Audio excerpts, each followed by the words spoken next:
other thing that I will comment on that is when you're younger, time. I used to hear that from older people in their 40s, 50s, 60s, and they're like, "Oh, well, time is so valuable." And I'm always like, "There's so much time, man." Like, like when you're in college, you do. I mean, yes, you play sports, but you got a lot of time. Let's just be honest. There is time to do things in general. But as you do get older, and even your late 30s, 40s, and 50s, that each year goes faster and the time becomes more valuable because you are closer to the end. Like so one thing that I use as motivation, I say motivation is like every day I'm like, in 50 years I'll be dead. So, you say that to yourself, that'll scare you. I mean, think about that. I was thinking about this the other day. I was walking around my living room. I mean, I love our house. And I'm like, in 50 years, someone else is going to live in this house and it's going to be theirs. Like, I'm not Mhm. even going to be here. And when you start to think about that, it puts time into perspective. But when you're younger, even in your 20s, like, I don't know, man, I look back in my 20s, I just think I wasted, I mean, I did a lot of things, but I just think it felt like time was, I had so much currency at that time, and I think you need to understand the perspective, especially older people who are mentors and things when they're like, hey, time is more valuable. It's because there really is. I saw somebody had a chart on their wall. I think this is a little extreme, but literally had how many hours left in their life. Wow. So they are just crossing it off. And when you start thinking about your life and your time like that, it'll change your perspective very, very quickly. And it's been it's not morbid. It's just a fact. Like, where you want to be in 10 years. Cause I can tell you what, 10 years will fly by. And before you know it, you'll be in your late 30s. Most of the people listening to this are late 40s. If you have some of those listeners and saying, man, that just feels like a moment ago. Mhm. Have you heard of the term where you need to die with zero? Have you heard of that term before? I haven't. What is it? It's this idea of when you reach a certain amount of wealth, like there's kind of an idea where I want to leave this to my legacy, I want to leave this to my kids. But then there's the other extreme where you're like, I don't want to leave this to anybody. Like they didn't earn it. This was my path and this is my story. And I think both extremes are kind of tough, but there's this middle line where you die with zero, meaning let's say I build my net worth up to $200 million dollars and then um, I need to spend all of that money before I'm dead. So what I'm going to do is I have a good relationship with my kids. I'm not going to give them an inheritance, but I want to go out and have amazing experiences. I want to build a memory as like, my dad took us on all of these vacations and we had a great time with him and he was always at my lacrosse games and that kind of idea where you build up this wealth so that you can actually create the memories, which are the internal almost infinite return because memories in your mind is infinite. And so if you can create an infinite return on memories on the people you affect, the idea is that you would die with zero money and that again, like as if money is a currency of time, you've spent all of your time in that sense as well. So I'm curious to hear your thoughts on that. I don't know. I don't know whether I'm going to leave zero or not, but I will say this. What you were describing to me reminds me of a, uh, I'll share this story. So I was at America Online. This guy, Ted Leonsis, who was president, he had sold a company early to AOL in like the first 10 years and made lots of money. He owns the major owner in the Washington Capitals. I think he owns is it the Bullets still? Well, Wizards. Is that the Wizard? What Washington, whatever Yeah. basketball team. Very successful guy and super great person. And he was giving a talk in the auditorium and he was talking about um, sort of like these ideas that you're talking about, which are, and I couldn't relate. I was in my early 30s at the time, and I'm like, yeah, this is like all great, but you have like $100 million in the bank, if not more, probably has way more, and it's easy to get to that luxury of thinking like that. I think most of the when you're younger, you're sort of if you look at Maslow's hierarchy of needs, you're like in food, shelter, survival, make my mortgage, figure out how I'm going to make my car payment, and whatever else I want to do. I do think it's worth spending time on those things to think about, because I think it becomes basically your guiding principle. Like, I think my life got a lot easier once I understood the principles of which I live, because then I didn't need to figure them out. I just follow them. I'm not saying that things don't change. I'm just saying that in general, it made life much easier. Decisions aren't hard for me. Hmm. Rarely do I come across a decision where I'm just struggling with it for weeks. You know what I mean? Like, I have a framework around that. So I think that thinking about those things is important. I think I was harping, if that's the right word, on time, because when you're younger, you just don't see as much value in it, Hmm. because you have so much. And this year, if you're talking to me and you're 24 years old, this year is 1/24th of your life. Well, it's 1/50th of my life. That's a like it's very small, it's the year is very long for you. The Hmm. year is very short for me, shorter. So it's when you think about time that way. So if you can just get your head around like, hey, look, time's really valuable, and also build your guiding principles, which is back to your plan. Like, it really is your plan, right?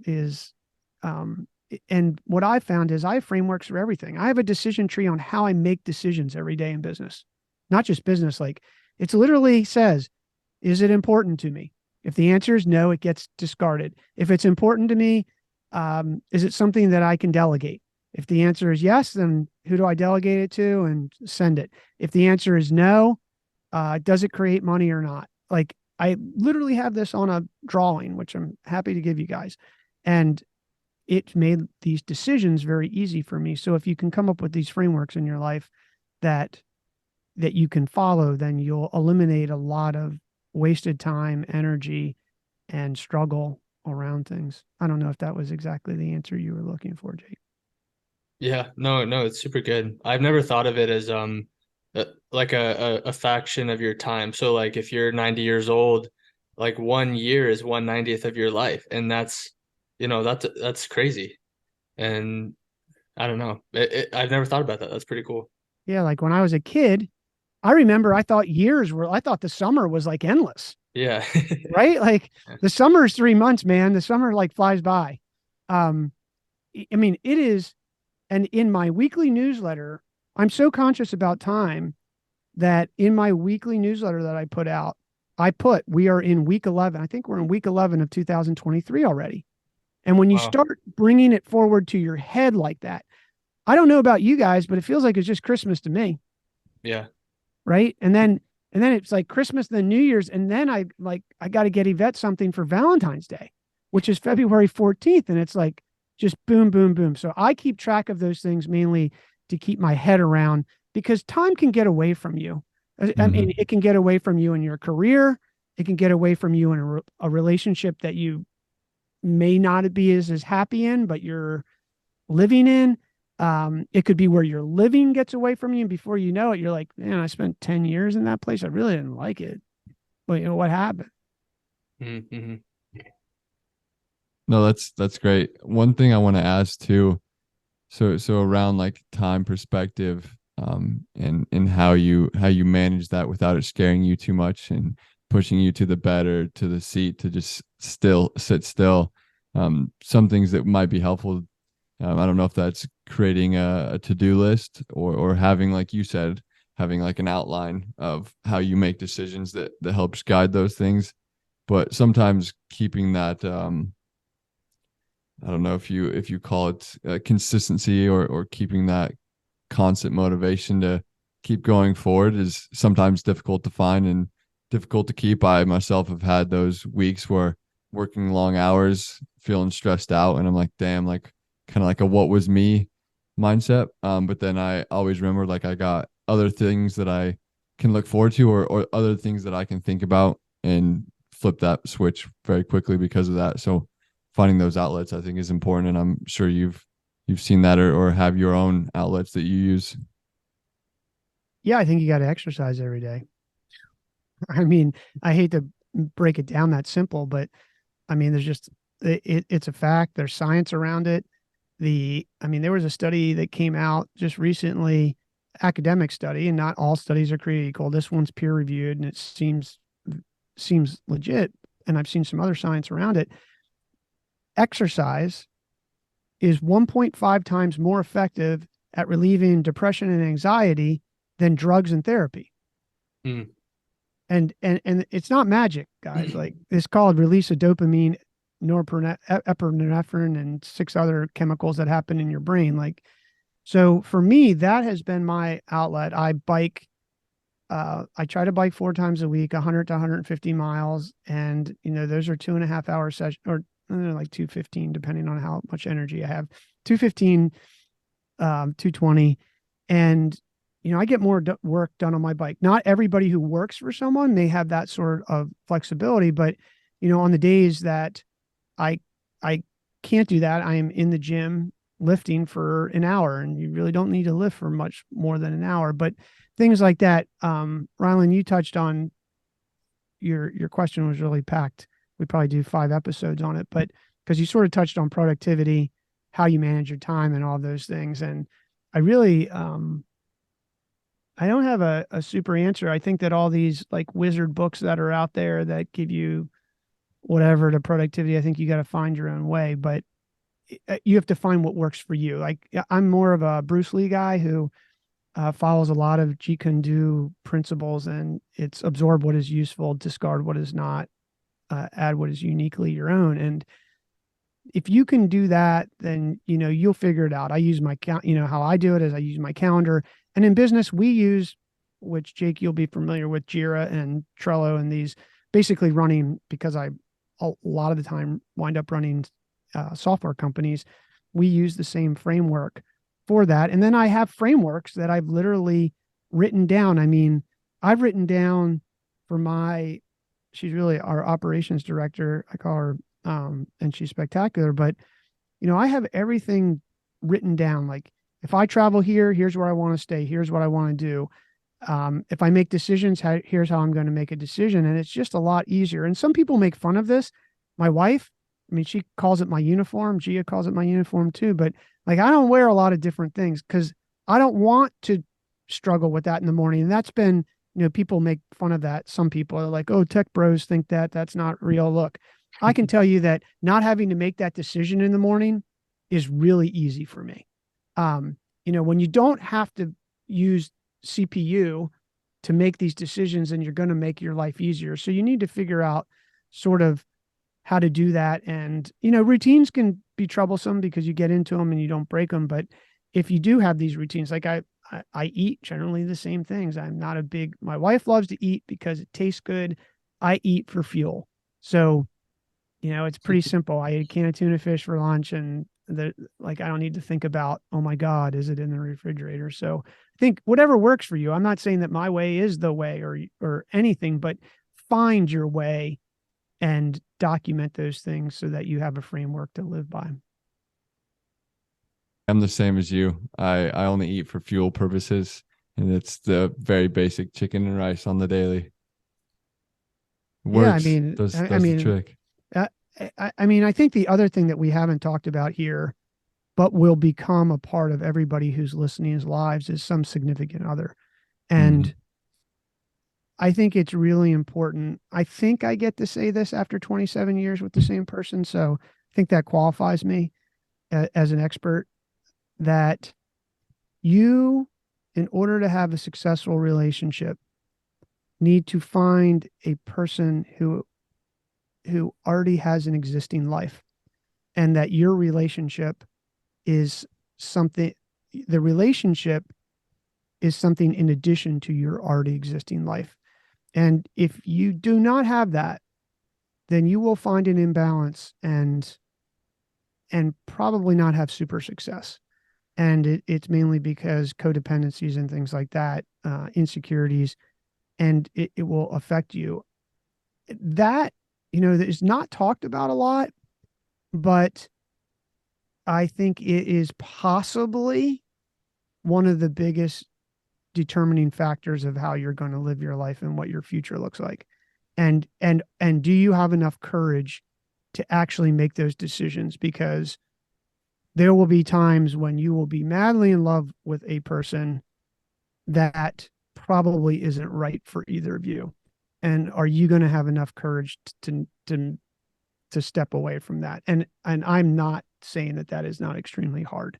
I'm just saying that's a really important part that we have not talked. All this other stuff's cool and it is important, but you throw that curveball into this situation and don't get that right, you are in you're in for a whirlwind. I mean, when I first met my wife, we met after college. We went to the same college, but we met when I was in my master's, and we had a cheesesteak at 20's in Galena, Maryland on our first date.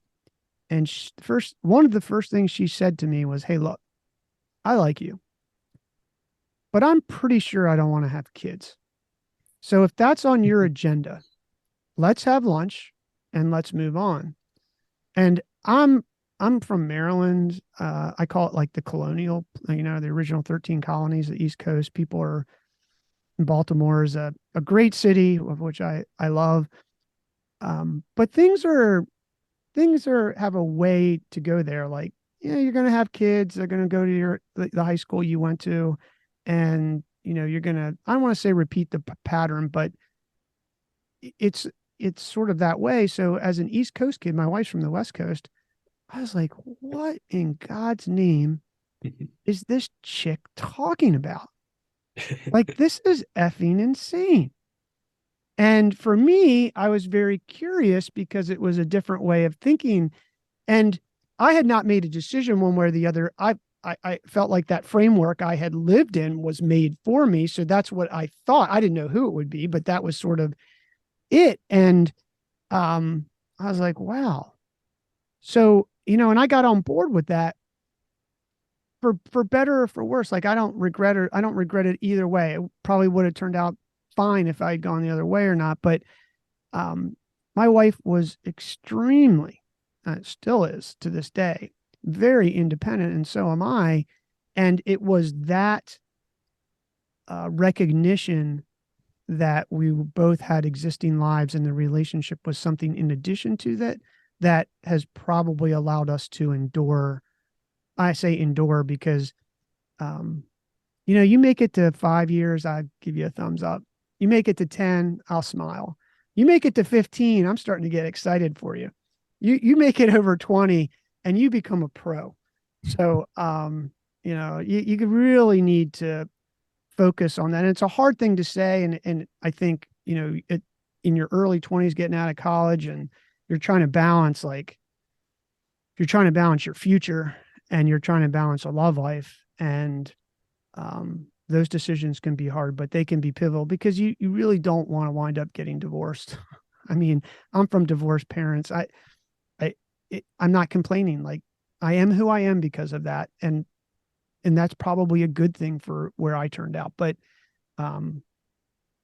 it can be hard, especially if you have kids. There's impacts that people's lives and your life will be impacted, financially, emotionally, and all those things. So I don't mean to go down a rabbit hole on you guys, but it's not talked about. It's one of the most important things that will set your life into a certain direction. No, I'm super glad you brought it up because I think in our culture right now, like you could look at the data, like the divorce rate is the highest it's ever been in all of history.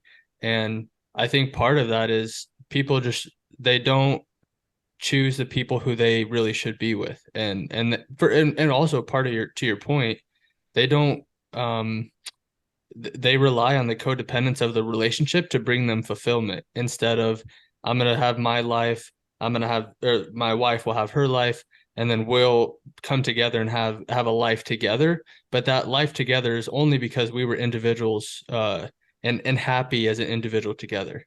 And I think like in my perspective, a relationship should never be something that fixes issues. It should be the issues are fixed and I'm whole in myself and with God. And when I come together with my wife, then that's when we supercharge and we build a life together and we can accomplish better things than we would have alone. Would you agree with that? Yeah, you're not going to change the other person. I'm going to be very clear here. Hmm. You are not going to change fundamentally. I will say this to everyone, both of you and everyone listening. You will need to compromise. Look, I hate dealing with the dishes before I go to bed, but that's always been an important thing to Yvette. So I do that. And, I got a really good dishwasher. I stick that shit in there and I turn it on every night. I hate putting all these damn pillows on the bed. I actually count my time. Like it's 2 minutes a day. That's 14 minutes a week. That's an hour a month I spend effing moving pillows. I've optimized the pillow moving and I do the pillows every single morning with a smile on my face without saying anything. The other piece of advice is when you do compromise to do these things, do not complain. You complain in your head if you want to, or you can just accept your reality. Because those are the things that you are going to need to compromise on. I just don't want people to think like, well, you know, this is how it is, and I'm not going to change. Because I've met people, men and women, who get into that thing. Like that's a no win. Like just well, either you decide to accept that about that person, or just move on because you are going to need to compromise. But there's no way that you're going to change someone fundamentally. Like it's just not going to happen. People will grow and people will change. And in the normal course of a distribution, and I don't know if it's a normal distribution curve or not, but you're going to maybe you get together with someone where you do have an existing life and you just something happens where you do grow apart. That's sort of like natural attrition, but what we're talking about here is that controlling these major things. And you can't mistake sex for love. Mm. And from my experience, sex is always the last thing to go. So don't use that as it's something that is like, oh, there's a sign.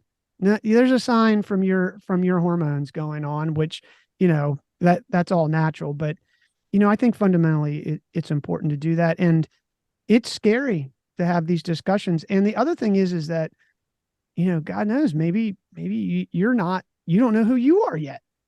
Like, Sure so, don't.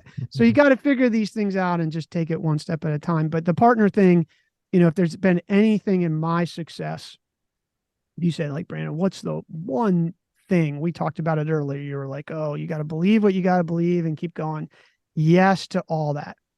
But having a partner where there's no drama and is fully supportive, um, that's been the key to my success and that support. Like, I don't remember 1 month ever in our life in 27 years where Yvette ever said, where's the mortgage money coming from?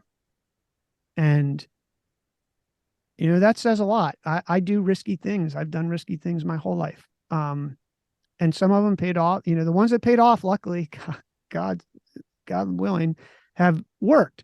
But the ones that didn't.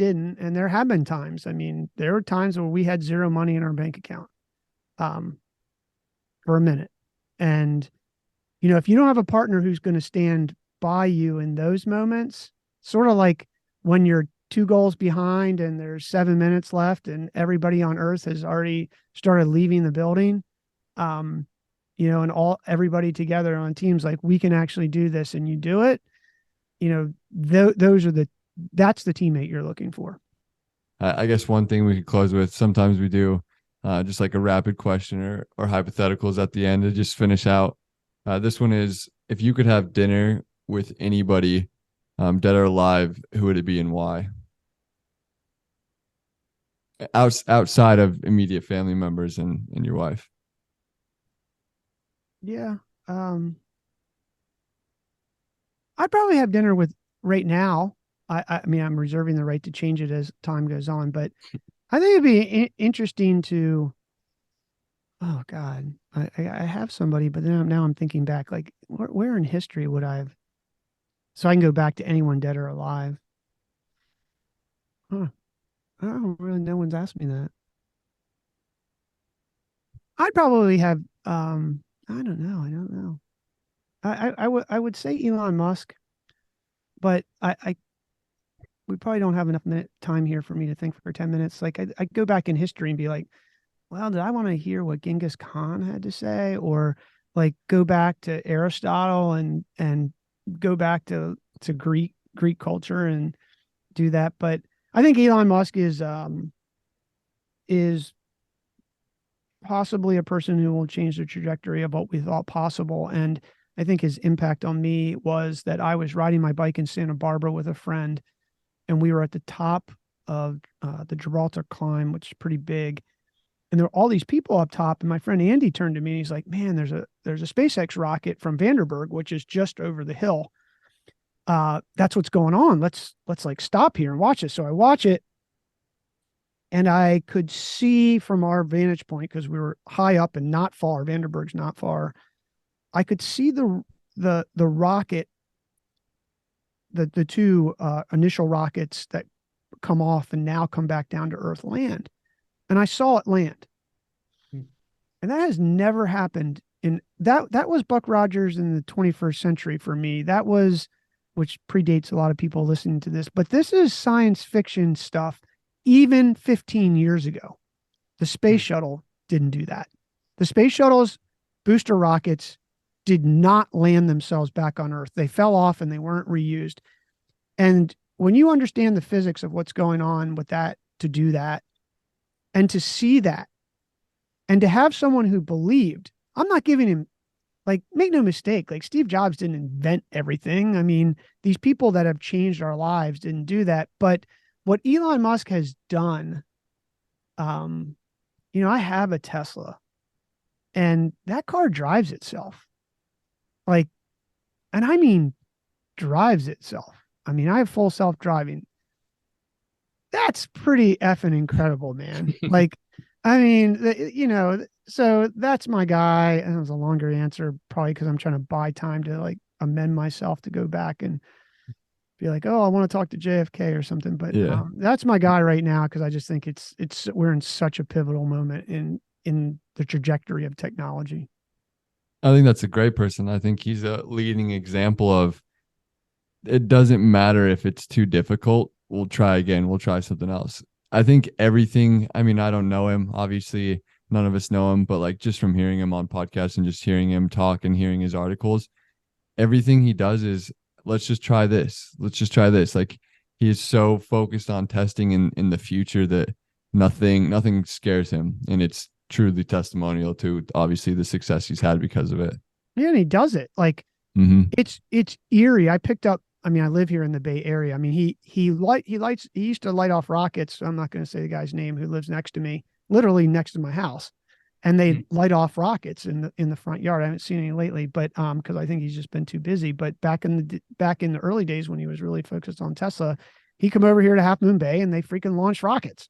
And I picked up my Tesla in Fremont at the Fremont factory, which is in East Bay, and he slept on the floor in that place for like a year to get that company. Now, this is a guy who's worth hundreds of billions of dollars. And, people hate on him. But that just says something, that it's really not all about the money. And he shoots. So, I mean, he put his last 100 million into SpaceX. If that rocket blows up the third time, there's no SpaceX. I mean, anybody on this call ready to do that? No. Your last $100 million.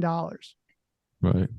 So anyway, sounds like we're little fanboys, but they just look. It's the companies and the technology speak for itself. So I haven't seen any greater AI company in the entire world that can have a car drive itself with cameras. So Right. until I see that, that'll be the next person. But I will say this: I put Steve Jobs on the B, just because he's a sort of interesting cat. Okay. Along that way. But I yeah, like it. Elon Musk is it, Ryan. Yeah. All right. Well, thank you so much for your time. We really appreciated all of your insights and super helpful information. And I think this is going to be a great podcast to listen to. where can people find you? If you prefer them to find you somewhere, is the Edge podcast posted on Spotify? Where can they can listen to that? Yeah, they can do that. The best thing is just go to my personal website. It's brandoncwhite.com, brandoncwhite.com. And if anybody has questions or anything, I give my real email address is just b@brandoncwhite.com. And if I can help anybody with anything, drop me a line. Awesome. Really genuine. Appreciate it. Right on. Yeah. Thanks, Brandon. Thank you guys.